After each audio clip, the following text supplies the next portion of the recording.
So where to begin? Well, one good thing about these YouTube audios is they can be listened to at different times, and they can be paused or listened to in the background, so I think that's good for that. But I haven't done one in a while, simply because where to start? I've seen for the past couple weeks all this discussion about the Second Amendment, and what is there to discuss? It's written clear in the Constitution, shall not be infringed. And it's already been more than halfway infringed over these past few hundred years, mainly the past less than 50, but it's there clearly.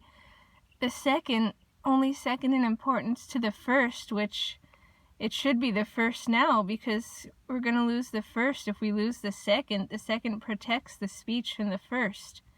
And we were given the right to bear arms in case we ever had to use it to fight against the government. And if that ever comes up, of course we should have the same firearms that they have. Of course there shouldn't be limits for citizens. That's control. And the Constitution was for the people to be in control of the government, not for them to be in control of us. So I see these people discussing, well, you might not need that or not that, a lot of different ones, and it doesn't matter at all what somebody needs one for. They say you don't need an AR-15 assault rifle. AR doesn't stand for assault rifle, it stands for the brand of the gun. And again, that doesn't matter. All these shootings too, I'll get into that. Why those are coming up more in the past 20 years that never happened before when everybody had guns freely. But now, they think the solution is to cut into the Second Amendment for everybody. Somebody makes a mistake and society has to pay when it comes to this. Use so much emotion to try to restrict our guns, and then when we use the word take them, oh no, we're not gonna go and take them. Ha ha, how can you think that? Well, it's pretty much the same thing when you restrict us from buying any kind of ammunition for them. You restrict any new ones being sold, so the price goes up into the double thousands. When you stop manufacturing them, that restricts us, so that's taking away any right to any new guns, and so all people are going to have is the ones that they have. And all these regulations for them already, I mean, they were supposed to do that, the national carry, and somehow that's still stalling. Somehow they feel that can't be done, but yet restrictions on the Second Amendment can be done? I just can't believe that. And especially when people try to weigh in when they're not from this country. They say, well, here in my country, we don't have shootings, we don't have this, we don't have this. Well, yeah, and you're also taxed 80% of your stuff. You don't have any freedom, and you don't know what freedom is.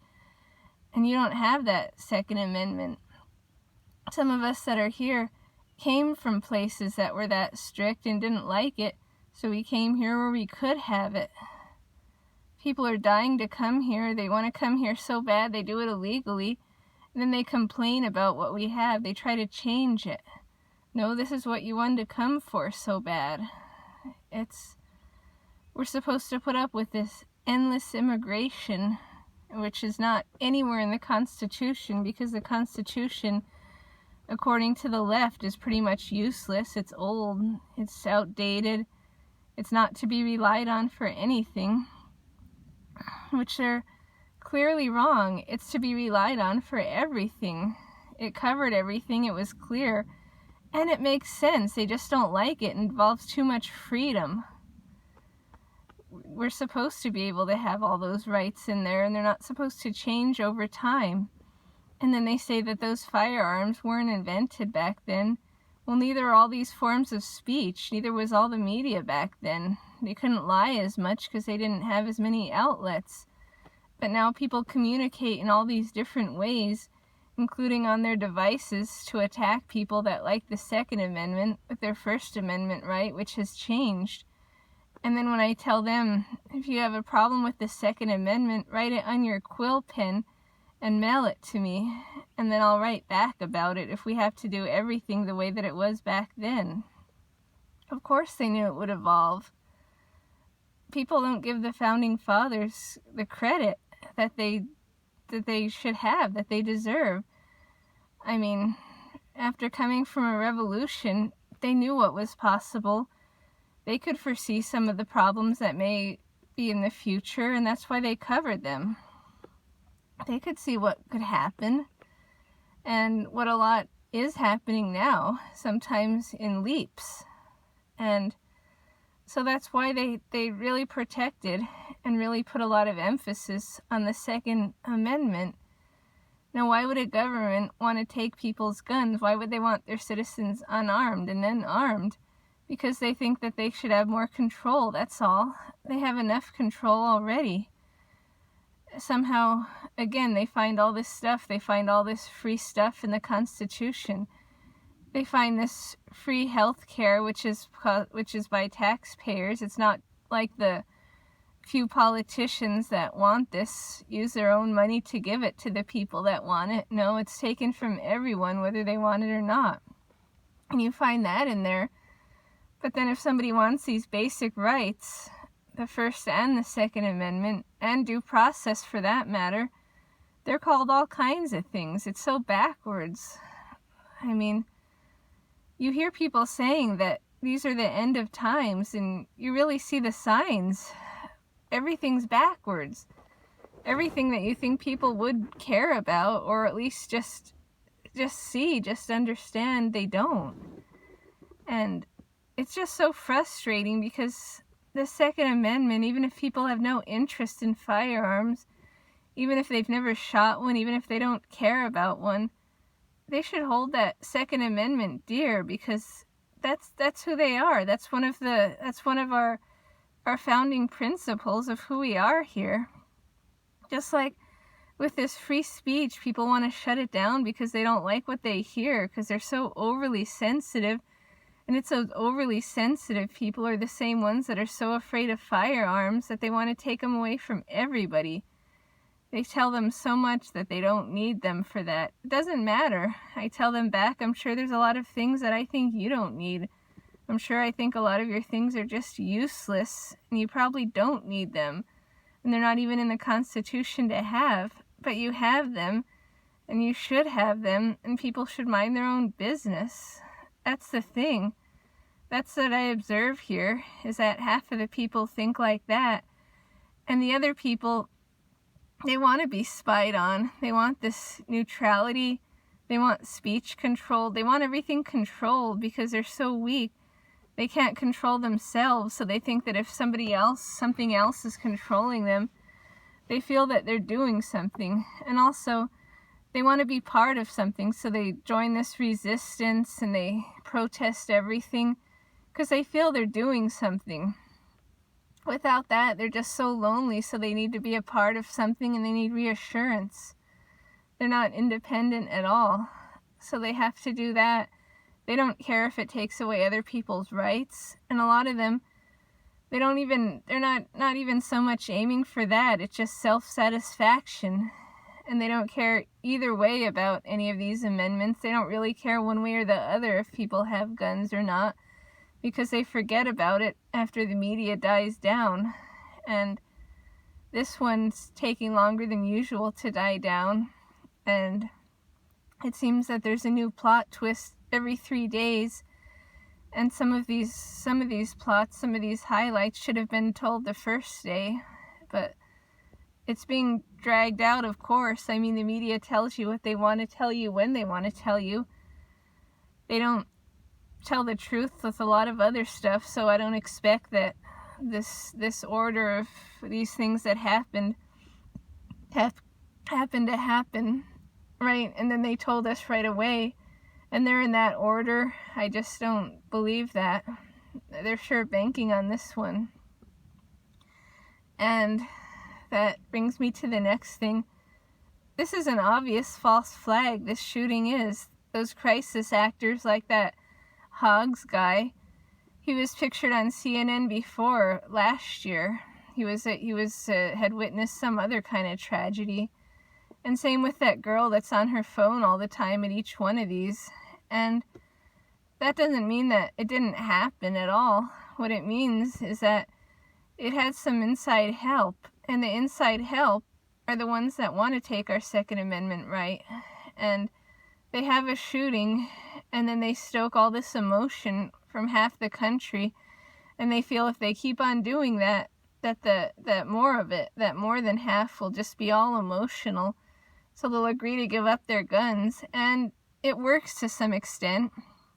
I see people on this group on Facebook, it's called Second Amendment Patriots. I see some of them on there after this, oh, well, maybe I don't need this. Well, then don't get it if you don't need it. Be like that weakling that destroyed his, except don't destroy it. Give it to somebody who actually wants it. It's working. It's getting people. It's making them think, well, maybe not. Oh, another shooting. Oh, no, tragic. And they just don't see all these red flags of it. They don't see that this was well planned out. They don't see that a lot of security measures are always changed a few days before these shootings happen. Someone's psychic or something. And then these kids that they switch from mourning to springing into activism, like that bald gay kid, self-described. That's the first thing she did. The same day that script looked rehearsed. She must have been practicing that one for a while. And then these other ones that supposedly bullied the kid that did it, which again, it's not saying the false flag didn't happen. He probably did, and he probably was just that mentally ill that he would do it, but they took advantage of that. The deep state took advantage of him being in that condition, knew he would do it, so they teamed up for it, because they're just all soulless, and they would do something like that. So this feminist that's starting this kind of a gun grab also, like everybody else, she supposedly bullied this kid. So instead of helping this kid that obviously needed it, she and a lot of other people kept bullying him to the point that he snapped and the point that he agreed to do this. And now they're trying to take away everybody's rights because of that. And these kids, if they're obviously done mourning now, they can get back to class. You can't change the Constitution based on your emotion, but enough people that call themselves centrists, I guess that's the new, independent or middle of the road, otherwise known as you can't take a stand, so you just hide right in there so that you can throw stones at both sides. Those guys, they're saying, well, it's been amended before, this is like suffrage, it can happen again. No, give me a break. These little activists that look like the same kind of people that Soros paid for all those other times, it has that written all over it, that same kind of just destructive activism, loud and always led by weird people, that's what they are, and trying to take rights away to those regressives. And it was good that they got shot down about banning the assault rifle in Florida, and good about arming teachers that want to be armed. I don't see what's so difficult about understanding that. They clearly say teachers that want to be armed and already have firearm training already carry on their own, which a lot do. As much as people don't want to admit, a lot do that anyway. And all they want to do is bring it into class, so if some nutcase comes in, they can shoot them. Maybe they'll have no tragedies, maybe a lot less than 17. If that wasn't a gun-free zone within that time, somebody would have shot him back. And he would have had that gun, of course. They could make all guns illegal, and people like him are going to be the ones that get them. And if they don't, he'll get a knife, he'll get something. He'll do something. He'll get a knife and a gang of 17 people, and each will get one. It's never going to go away. This stuff's not going to go away because they don't fix the root of the problem. So, arm the teachers that want to be. And interestingly, in a lot of places, some of the veterans and officers offered free training for any teacher that wants to. See, the people that are against this, they like to twist words. Oh, you're making them be armed. No, they're dying to be armed, but you're not letting them because you came up with these gun-free zones back 20 years ago before these shootings all started. Looks like another grand plan. But more signed up than what they had spaces for. And in all places in different states, including in Florida, where it's basically a blue state and it votes red sometimes, in most parts, that they wanted to. And so that's another bill that passed when those kids tried to change the amendment. So it backfired twice on them because it passed to arm the teachers too that want to be armed. So that this won't happen. They should be happy. They'll have a less chance of this happening again. That should be their goal, but it's not. They just want attention. That's what they want. And the media gives it to them because they work hand in hand.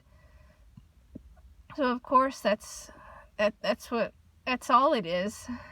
And I think the sooner that we stop paying attention to them, the sooner that they'll go away. The media is trying to drag this out by telling us different parts of it every 3 days instead of all at once. They had to have known at least by the second day that one cop just sat in his car. And then they had to know by at least the third day that it wasn't 1, it was 4. Oh. And they came up with that when everybody started looking into these guys, seeing that they're crisis actors, seeing that all this looks rehearsed, and seeing that CNN only had people on that would answer their rehearsed questions. But of course, people think that that's fake news. CNN and liberal media, the globalists and Soros is all leading people down the same direction, and a lot of them are walking that way willingly, and they're upset that everybody else doesn't want to do the same. And like with all these shootings, this gun control comes up right away. Like with the Vegas one, they still don't tell us exactly what happened with that one, and that just kind of dissolved. And that one, it became, that Weinstein thing became a distraction. And the Me Too thing, which is then due process was coming up a lot. So I think it's a mistake to ever take someone's firearms before due process, because look at how easy it is to Me Too someone you don't like, you can say something about, they get Me Too'd. So for like life, they're pretty much branded. Now in addition to that, they'll lose their firearm. How smart is that?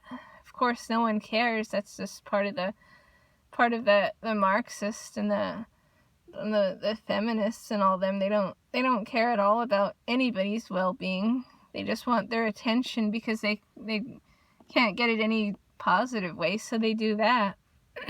And so that's one thing that see a lot of people say, and could be true, that Trump has done a lot of things like what is in the art of the deal, and it's a style, I suppose, and he did the same with the immigration, and that the immigration for the young illegal dreamers is coming up on Monday, and nobody's talking about it, which is good, so that'll probably dissolve. And some say within the next year that it could be ended completely, which I guess that means that that renewing their permit or something to be here, I'm not sure, maybe it only lasts 6 months or some reason that they say that that within a year they could all be over for that. So what some say he did there was kind of was an art of the deal thing, because he was on TV and he says that he'd offer the path to citizenship, which, let's face it, that's amnesty. That's what it is to X amount of people. And then the Democrats didn't want that because they said it doesn't cover like every single person that's ever been here in the history of ever. So they rejected it, and then the deadline's coming, so they get nothing, and these dreamers go, and that would be a nice 4D chess thing. And they're saying that again about the Second Amendment thing, because all I can say is if he can't preserve the Second Amendment, and if he can't shake up the establishment, no one can. And if no one can, the only other option is a revolution. And so he was put in there mainly for the immigration and to preserve this constitutional right, which no one else would do, either of them. And so I'll have to wait and see, but they said that could be what he's doing here, that they'll reject all these changes to the Second Amendment, all these rules and such, all these laws that aren't going to help at all. And so it'll stay the same, maybe just like it does after every shooting. After people calm down, they let it go. The problem is there's going to be more and more of these, either staged, and some maybe just organically happen because they don't look into the actual root of the problem. A lot of these kids doing this aren't even 21, and it's not even their own firearm, so raising the firearm purchase from 18 to 21, that does nothing at all to help it. Not one thing. And the unfortunate thing with that is it discourages kids from being able to learn gun safety, from being able to learn responsibility with it, and from being able to defend themselves. They're 18, they're an adult out on their own, yet they can't carry, yet they can't have one in their home, yet they can't go hunting, some American pastime. Why take that away from everyone? Why do that? And so many people are okay with that because they're so out of touch. They just say, oh, well, I never like to do any of that stuff. Well, so it doesn't mean you can't let the pastime of it be preserved. Just because you're not doing every little thing doesn't mean that the rest of us shouldn't do it. Doesn't mean that a blanket should be on everyone. And plus, most of those kids, they took their parents' guns, they took someone's guns, and they were way over 21. That just doesn't make sense at all. But what I think it is it's just kind of throwing some bones. It's saying, okay, look, we'll do something. Okay, 1821 there. It's something, it's done now. Just shut up already. It could be something like that, the ones that are suggesting that. And then all these places banning certain kinds of ones, and they're losing a lot of business for it too, like Dick's Sporting Goods. And then even, I think they're not selling it all together, but even places like Walmart, well, pretty much everywhere is raising it to 21, and if that becomes a law, I guess they all will, other than gun shows, which I'm not sure about those. Those are real neat. There's different... They say there's loopholes to just walk in and get one. No, there's not that. There's not quite that, but I mean, you don't have to jump through as many hoops just to practice your Second Amendment right. If you do that, and I'll update about that next time. But, so this whole thing, the only conversation that should have been had about it should have been about a minute-long conversation saying, we here in America have the Second Amendment constitutional right to have our firearms read the reasons, and that's the end. And if they want to get in, not only to the shootings, but just the difference. I mean, people used to have firearms all the time, everywhere, sold everywhere, less strict, more different, like all of them readily available.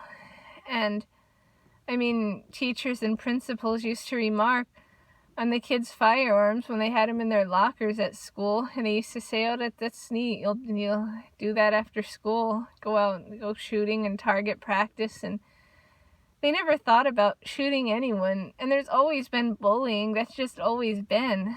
But there was never shooting like this. And a few reasons for that is that even in the past 30 years, there's been less firearms, less new purchases, more rules, way more regulations, more laws, make it near impossible. But there's been more violence just all around. And that is because of how things have changed. I mean, they have this zero tolerance stuff at schools. And so what that means is that if somebody's being bullied and being picked on, they can't even fight back. I mean, if they didn't start it, but they're just sitting there getting beat up, and if they defend themselves, they get in as much trouble as what the bully got. So you have these weak kids, and the schools, they're so politically correct from a young age. Like, if a boy wants to pretend that he's a girl, and if you don't address him by that name, by his new pretend name, then you get in trouble for it. It's all based on feelings. And then so whenever these kids grow up and get in the real world, it's all about feelings, just like we're seeing. And these millennials, they're the first daycare generation. They're the product of the first daycare generation. That's the difference. They encourage the state to be parents. They encourage the state to give single mothers like $500 a month or whatever to spend on their kid, and then put it in some kind of Head Start or something for about 13 hours a day, and then have babysitters for it. And unfortunately, babysitters have a high instance of abuse. And I mean, ones that you hire, not ones that you know, but ones that you hire out. I mean, you see all this terrible stuff on hidden cameras and such. So I mean, kids experience really traumatizing things that can really mess up their mental health from a young age. But then they don't have mental health help anymore because you're not supposed to say the words mental health. That's some kind of triggering insult. So they no longer have the help. I mean, that's why you have all these people pretending to be the opposite sex, because there's no longer help for them. Some of them do it for attention, but some of them really have a disorder. And, well, true, disorders always were kind of looked down upon. I mean, that's just what it was. You can't control the way people think, but you can have the help for it. They always had help for any kind of thing. I mean, what's next? Are they not going to have any help for schizophrenia? And you're just going to, like, go along and say that's okay that you wash your hands 100 times a day, and it's okay that you see things in front of you. Yeah, those things are really there. Oh, I see them too. I mean, is that where we're at? Apparently. And it's like we can't ever admit that somebody has some kind of problem. And this daycare generation did, but there was no help for them at all.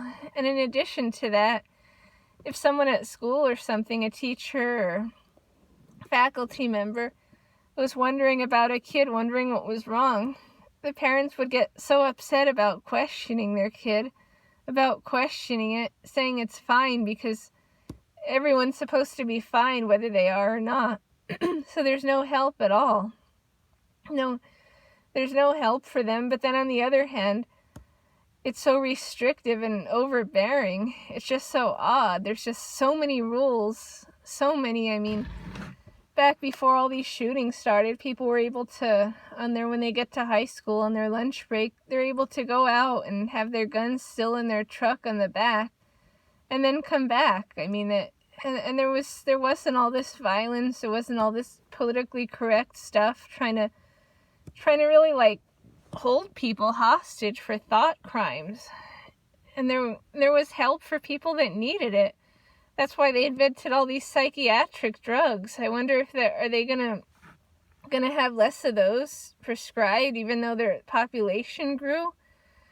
I mean, that's what they have all these therapists for. They have all this, but it's not real encouraged now. What's encouraged these kids at a young age, they're encouraged to just identify as a tree if they feel like it. And if we don't go along with it, we're considered a bigot.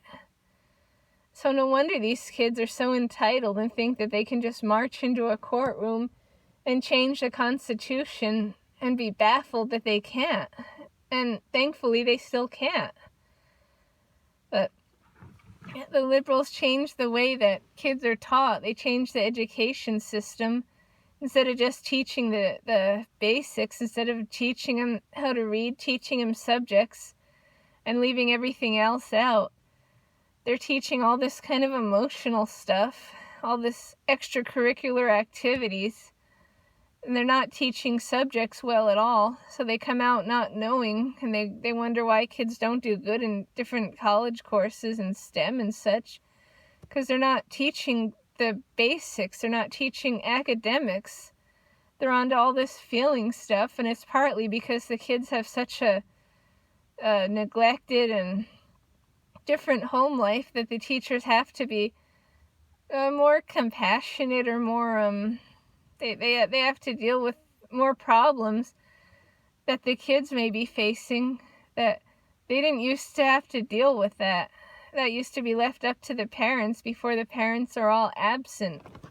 And that's what's changed over the past 30 years. And that's why people are acting up. They act up in different ways. And in addition to that, they expect the boys to learn at the speed of what the girls do. And it's always been known that the biological difference, before we were told that there's no biological differences, was that the girls mature faster as kids. They're a couple years ahead. And you see that they have a longer attention span in class, usually more quiet. And when the boys boys will be boys. Before we weren't allowed to say that anymore. And so now they give them Ritalin and they give them all these drugs. That's where the psychiatric drugs come in. They give them to people that don't need them. Instead of letting them burn themselves out, they make them be like subdued in class with those. The instance of prescribing those kind of things has gone up in all this time. So you have all those drugs and you're kind of suppressed. You're suppressed for your natural behavior. And so it's going to come out in really ugly ways, like what had happened with this Cruz. And if you look at his background, he had been troubled. The FBI had been alerted about him before. Now, that's not normal for a kid, a high school kid, for the FBI to be alerted about you, for the police to be called on you. That's not normal. Something should have been done about that. That's not. So even if this guy was, which I think he was, a pawn of the deep state to do this, he wouldn't have been, because most normal kids wouldn't be. Most normal kids, they get approached, you want to shoot this school? Of course they would not. But him, like I say, he was already so troubled in his background. He was adopted, and then his his adopted dad died when he was real young, and then his adopted mom died in November of the flu. And again, there must not have been that much help for that, because there's not anymore. The community and such doesn't come together. He probably just got extra welfare or something like that when she was gone. They think that the government stepping in makes up for actual compassion, actual like neighbors and community helping. Which, I mean, that's what used to happen. That's what they need more of. It used to be anybody who genuinely needed some kind of help and some kind of stuff that's now welfare. For one, they did come together and help, and that was good. For two, because the person didn't really want to continue on like that. They didn't want to keep being a charity case. So it was encouragement for them to do better instead of just sit there forever. But with the government, it's like a mutual thing. The government and the person just sits on it for X amount of time, no limit. And that's the difference. I mean, most people wouldn't do that to their neighbors or their community and such, but the government and the person both encourages it. So there was something like that with this kid, plus he got picked on a lot. He couldn't fight back with the zero tolerance policy. And nobody, like these ones, like the bald kid that's such an activist now, she didn't do anything to help this kid when he was bullied, because that wouldn't have gotten her famous. That's why. She wouldn't have gotten any recognition for it. Nobody would have known who she was. You don't care to help somebody, then they snap, they shoot a bunch of people, and suddenly you're this great, sane activist. And enough people are buying that too. And that's insane. You don't really want to help people. That's just beyond insane. And the people that, I guess the Democrats, whether they buy it or not, they say they do because they so badly somehow want that agenda. Or, again, it's these boomer liberals that I see them watching this stuff and writing comments about, well, it's good for the kids. Those kids are the adults in the room. Oh, really? I mean, what are they saying that for? Because they feel guilty about what monsters that they raised, so they don't want to have to face it. They don't want to have to face it themselves, maybe being responsible for this. Or they really think that by supporting this stuff that they're going to get the JFK Democratic Party back, that somehow it's not overtaken by globalists. I don't know what that is. Back when the liberal boomers used to riot, eventually that had to come to an end, because back then there were even these standards that eventually they had to grow up, and a lot of them prospered during when the Reagan years, when the economy was kind of like now, and things had calmed down some, and so they moved on from the disruptions and that thinking that they're such hardcore activists, and a lot of them even became well off from those years and beyond, and they are now. So they have too much to lose to go out and do anything themselves, so they just watch from up in the top of their hill. They watch these young ones doing the work that they support, that they used to do, that's a bit in their heart. Maybe it's reviving their youth or something. Whatever reason, they're supporting these kids. And so if these kids don't even have adult role models to look up to, I'm surprised it's not worse off than what it is. That just, and they say that these kids are gonna be voting soon the next time. They were eating laundry detergent a couple weeks ago. And that just shows the product of the collective daycare generation. It just hasn't worked at all, but nobody wants to get to the root of the problem because nobody wants to admit that maybe it was a mistake to fully change things. And of course, the Democrats don't want to admit that maybe their policies kind of put things in the wrong direction for the past decades.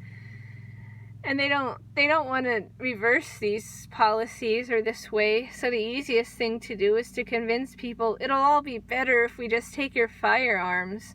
It's for your own good. It's for everybody's own good. And they guilt trip people. Oh, look at the kids. Oh. And then somebody was trying that yesterday.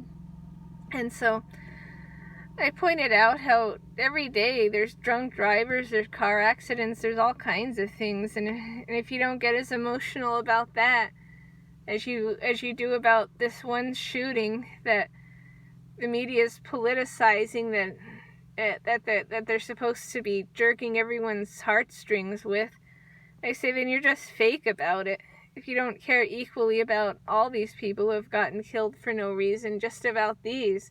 People never try to take cars, never try to take knives. And then when one thing that Trump has done good for the Second Amendment so far is he's let veterans get the Second Amendment right back.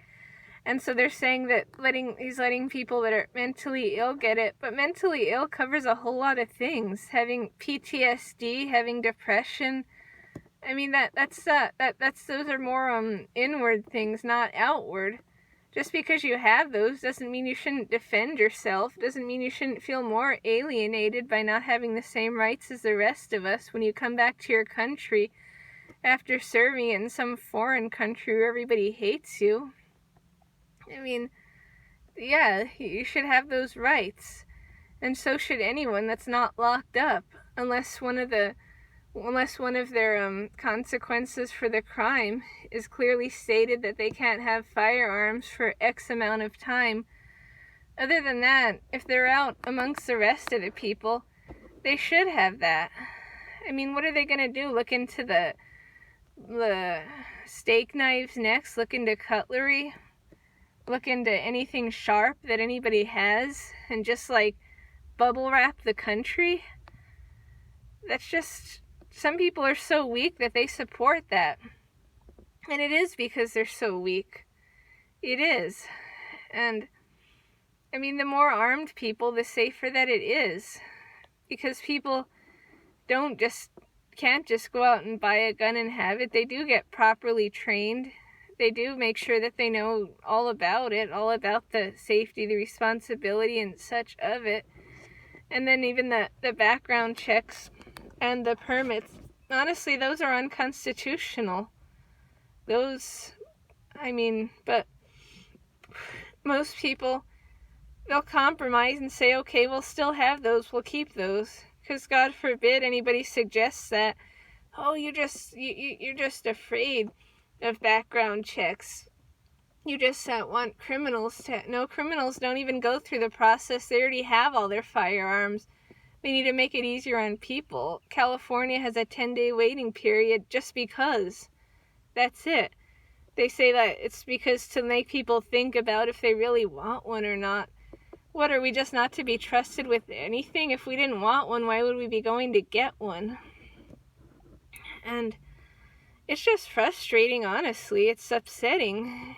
I'm more upset at the citizens even than at the government because so many don't understand all this.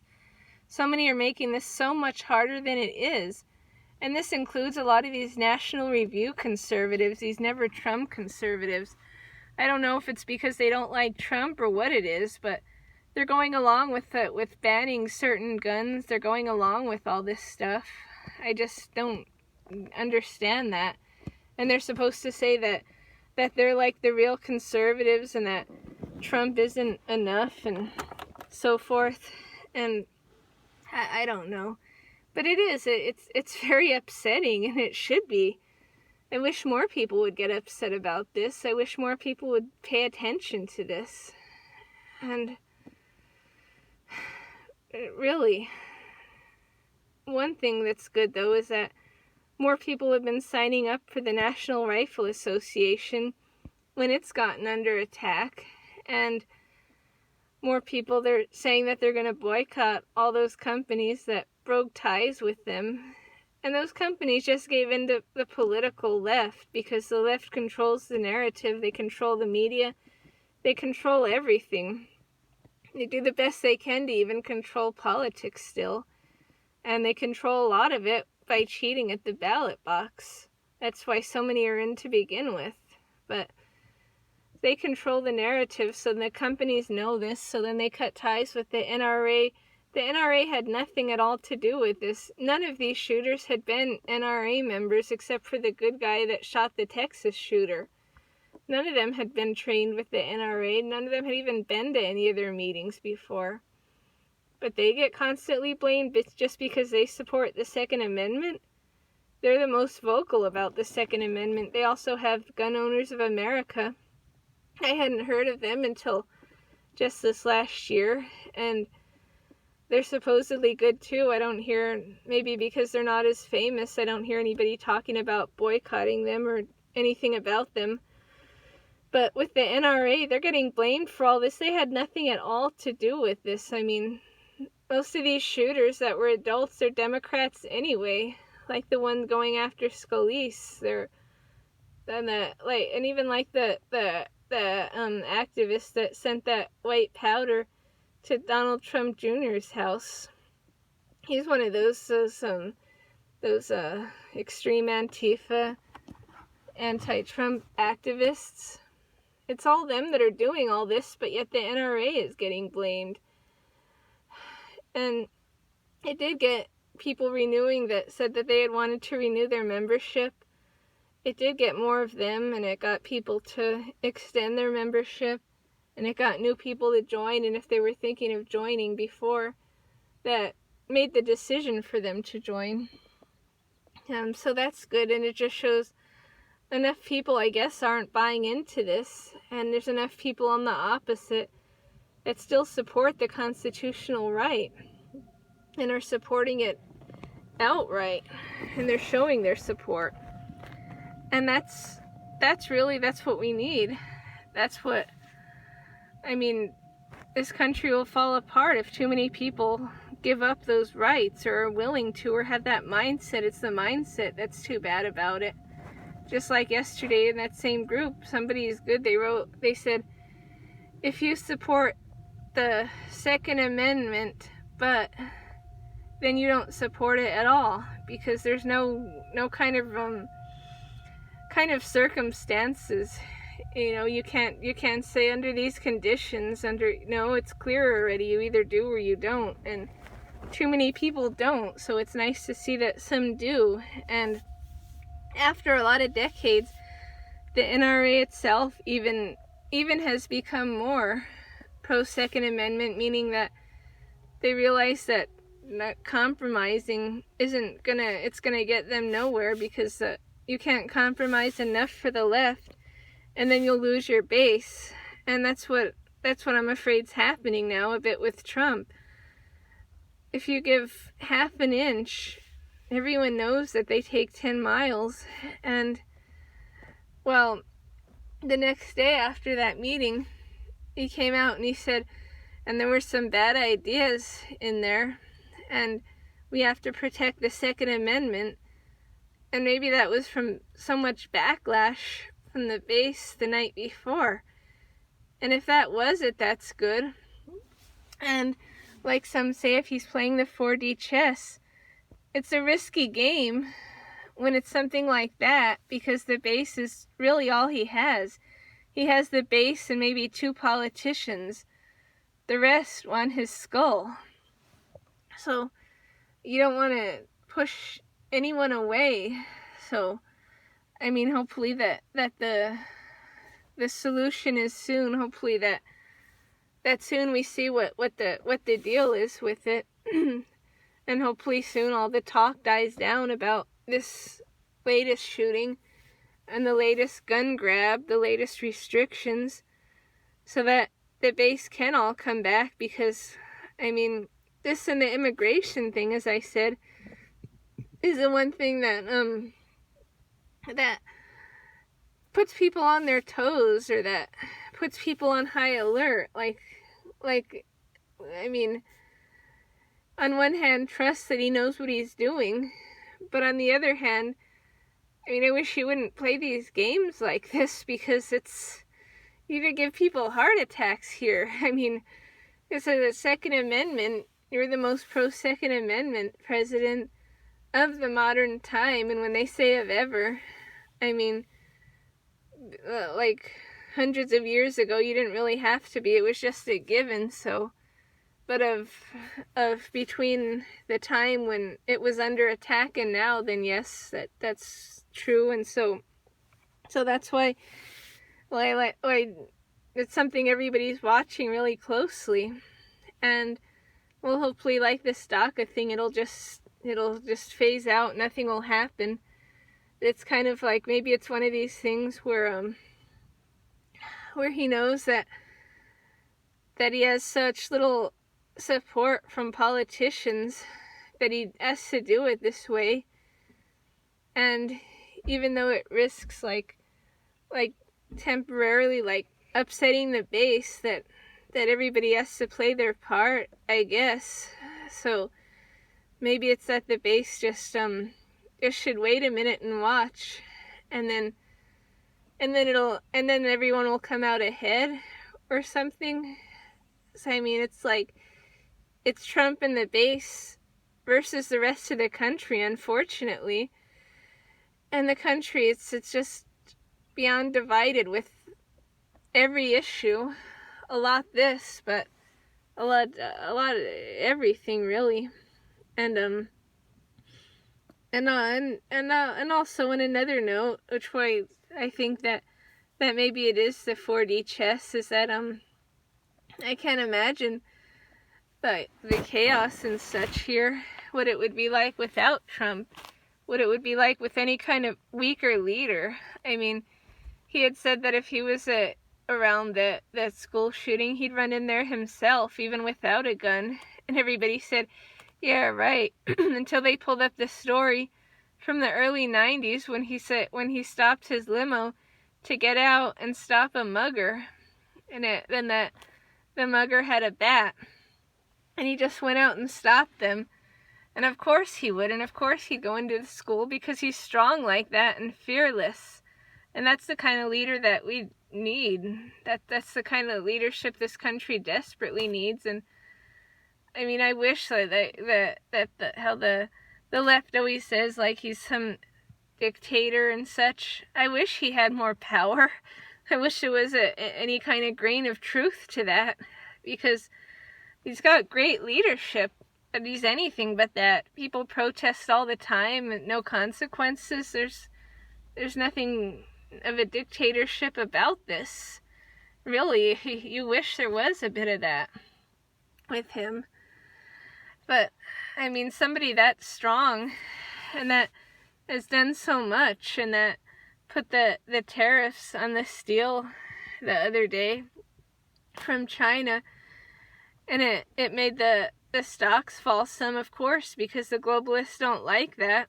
Actually, something that benefits America, and he's done a lot that benefits America. And so I think also a lot of people don't appreciate that. They don't quite see it. I mean, he's doing this on his own time, on his own money, and he's even put his own money into that Mueller investigation, even though there's nothing to it. And that's because to save the taxpayers' money, that's to not dip into taxes for that ridiculous, pointless investigation with corrupt investigators. And then he's lost so much already, and not to mention just everything, all the scrutiny, and everything must be more than anybody could have imagined. And yet he goes through this, and yet he doesn't ever break. And every single day, with every single person knowing where he is and what he's doing, he keeps on. He's the one that keeps on persisting. Not like that resistance group that somehow uses that word for I don't know why, but he does. He keeps on persisting, and he keeps on doing more and more and outdoing himself. And at this point in time, the country would be in bad shape without this kind of leadership. Now, in a way, it provokes more of these kind of... It brings out the worst of the Antifa and Black Lives Matter and all those kind of terrorist groups, domestic terrorist groups. It brings out the worst in them, but that's because of that strong leadership that he's the best at. And they're not used to that. A lot of them's never seen strong leadership before, and they're so weak it probably does scare them. And also, it just shows that he's effective because they have to keep on trying to stand up, trying to demonstrate against him and such. So he brought out more of that than what would probably be if there was a weak president. But overall, without Trump, it would be a lot worse, because a lot are just so weak when it comes to these constitutional rights or when it comes to anything, but he stands his ground on stuff.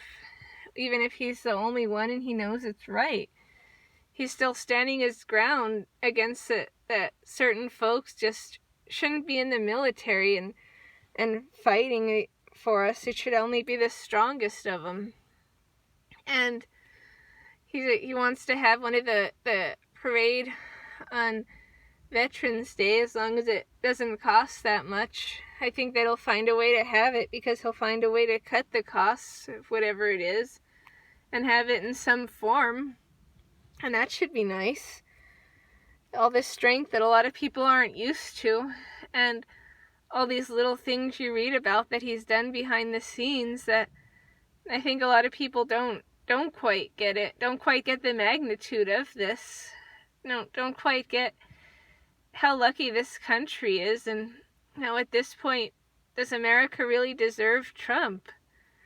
I don't know. I mean, yeah, America itself, but I mean, to all these people, he's president for these millions of people, of all these ungratefuls, and I don't know. He has it real tough with not much support, and so each time when the base gets worried, it's good to, if it becomes clear soon, so that everything can get back onto normal and all the support can resume. Because, I mean, it is very fortunate. And another thing that I don't know why this would be any kind of controversial thing, but he wants to give out those food boxes instead of the food stamp program. Now, people are on that because they need something to eat. So why would anybody be opposed to these food boxes? They have nutritious food in them. They're free to them. They don't even have to go anywhere to get it. The only people that would be opposed to that are ones that would just want to buy stuff that they shouldn't be having on the program. I mean, the only kind of fraud that could be with this is however they get delivered, if someone takes it or something. But I imagine that there's ways to, it would be fine, and it would save a whole lot of fraud. It would save a lot of money. You know exactly who's getting what. And maybe it would make things a little more temporary. So there's that, and a whole lot of other things. And so that's just, these are just main things. He's had to deal with a lot of things, unexpected too. And even though these unexpected things have come up, he's ahead of schedule on so many different things. He does more in a year than a lot of presidents do in 2 terms. They can't get that much done in 8 years, and they don't want him to make them look bad. So they try to block him at every angle all the time, because they just don't want everyone to see that it can be done. And enough people are seeing that it can be done and that it is getting done. And another thing with the Second Amendment is, it's too bad that to begin with it got this far off track. Because with any rights, especially these, once you lose them, you don't get them back. We can, but people don't demand them enough. Once they're gone, they're gone. So really what should be put in place is like revoking all these restrictions on the Second Amendment, leaving it to how it is, how it was meant to be.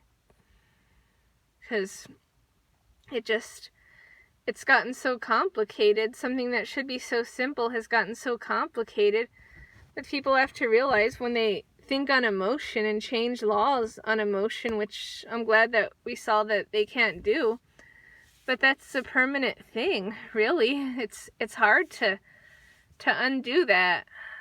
I mean, people fight every inch to get as many gun rights taken away as possible. They're not going to give a centimeter to put any back. That just won't be. Now, some states say, I guess last time when there was some new regulations, some states said that they weren't going to follow them. I'm not sure if states' rights or what. And see, all that's complicated when that's the thing that should cover the whole country, just like the speech should cover the whole country, including the college campuses and all these other places where people can't say anything.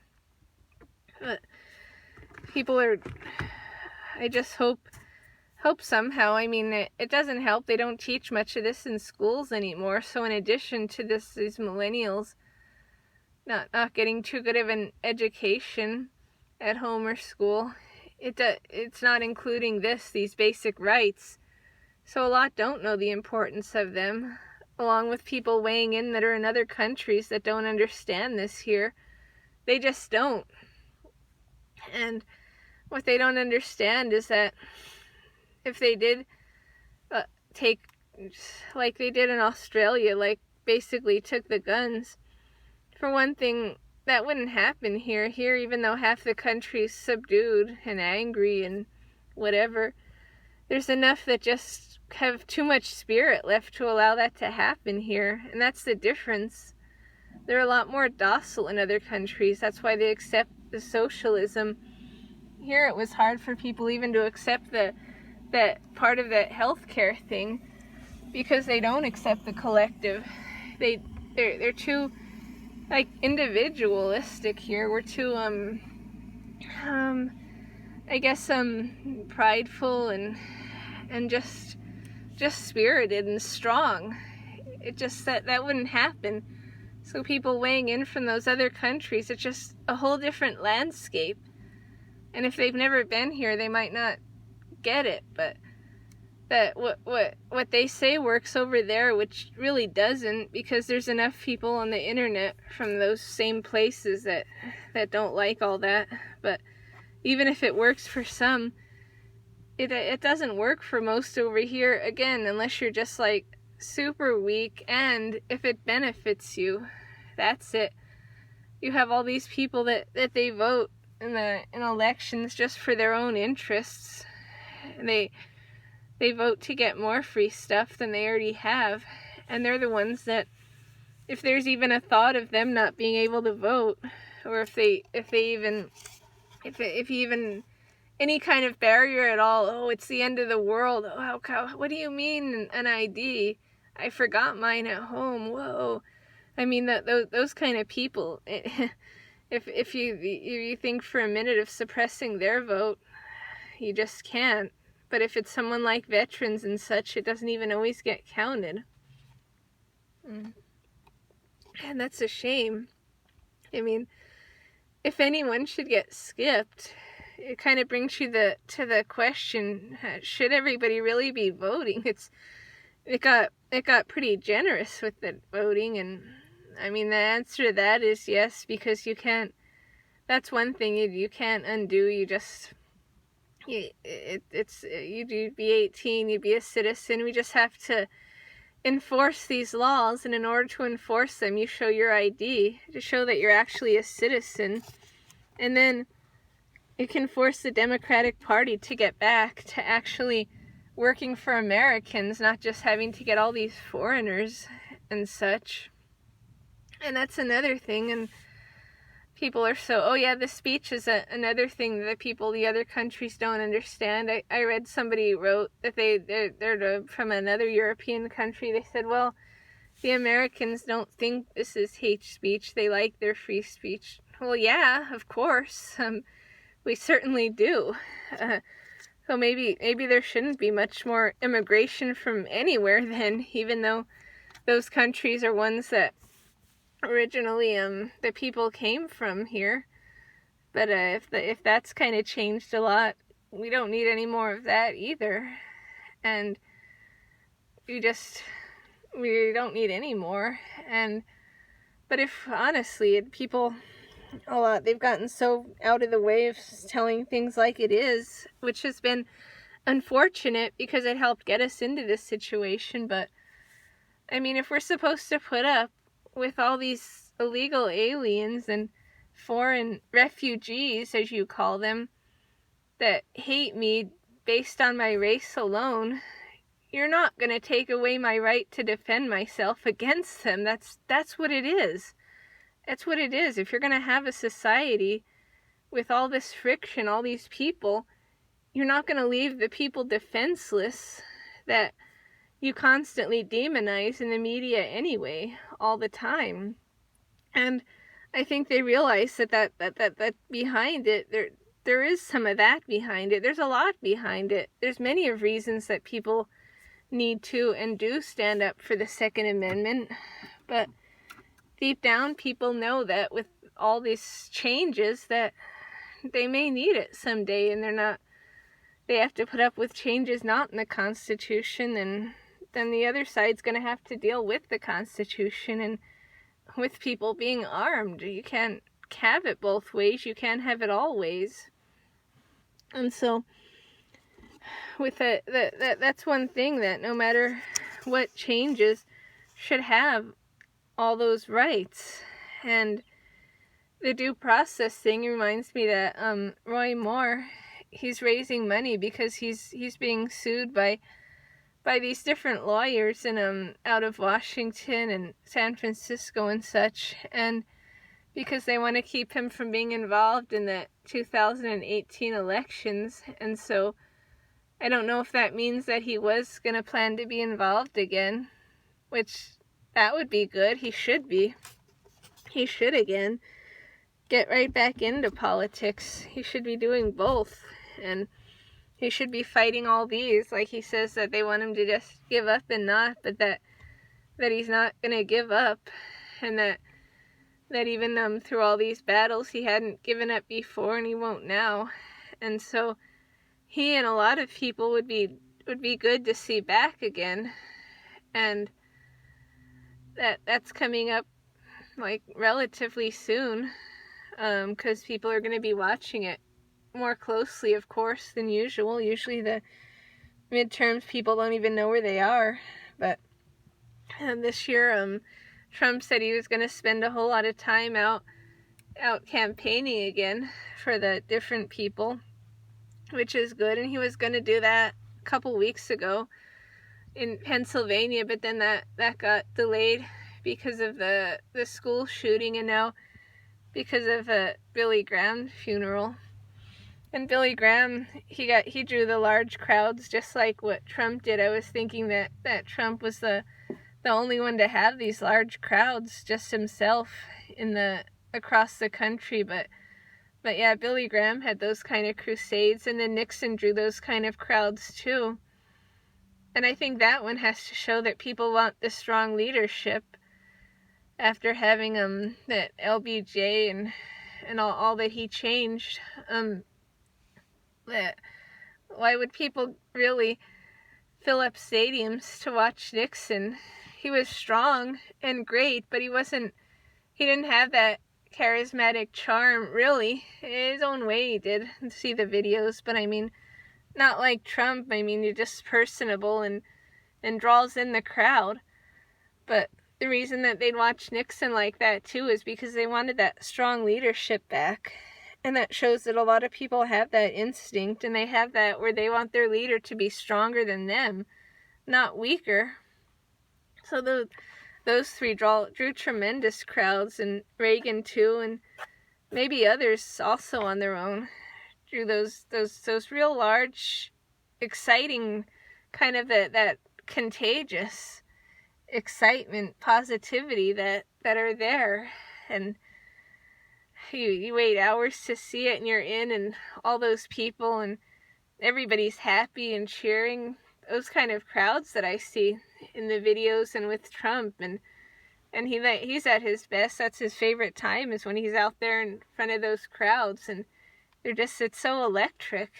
And so that's going to be starting up again, and especially in the places that have people up for re-election or just for election during the midterms.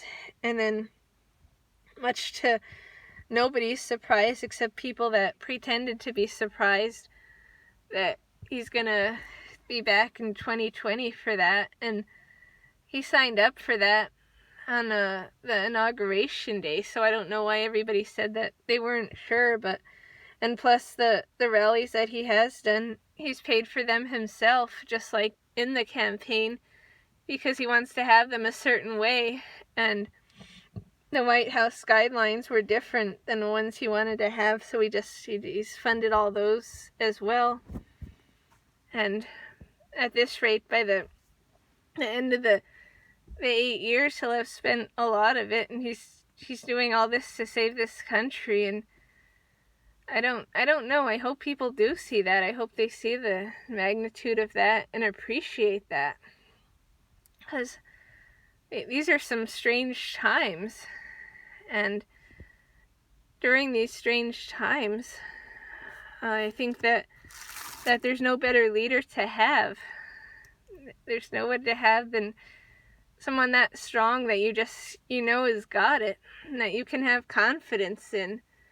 And it's so interesting. It's hard to look away, but you know that if you did hibernate for a week or a set amount of time and then came back up, you know that he's got it. You know that everything's okay.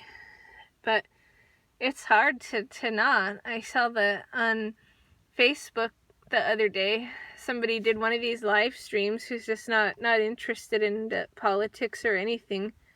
They live in England, and they said that and they're not interested in Brexit or anything, but they said that that in general, the people, they said that's okay if people get caught up in like the goings on and such of the world and all. He said that but all that it's just not real, and that means like it's just not a big deal. It's not it's like sort of like no point or something being caught up in it. And I think at times it must be nice to just avoid it so much. I mean, to just, I guess, have something else that you do watch or that you are caught up in, and just generally to have all this going on in every news thing, every time you get on the internet, everywhere, to see that and to not get caught up and to actually sort of not really care. I mean, I doubt they registered to vote over there or anything. I mean, to just, it's not a good thing, but I mean, to just sort of not be affected and to be so removed, I can't picture that. And in a way, it's sort of probably nice. It's nice to just not worry, I guess. But I mean, it's more of an ignorance is bliss kind of thing. I don't think it's good to be that way, but I just mean like it's easy. It probably feels easier at times because for some it's the opposite. It's just hard not to. It's hard not to keep watching. It's hard not to, and you kind of think like it's not a good idea to not get involved, especially in this country, and I see a lots in other countries worse. A lot of changes because the globalists took over their countries more, but in this one a lot of people sort of had that attitude for the past half century, and that's when more of the changes took place. They didn't pay attention to it and just did their own thing, and then now they're waking up and where's my Second Amendment going? Where's this? What do you mean I can't say this? And so it's not a bad thing to pay attention, definitely, but it is tiring. And so when I see that on the live stream about how they just don't, it's different. It's different, all right. And so that's about it for now. But next time I'll see what comes of the Second Amendment thing, and if there's any changes, and then look to comment on them through the next time.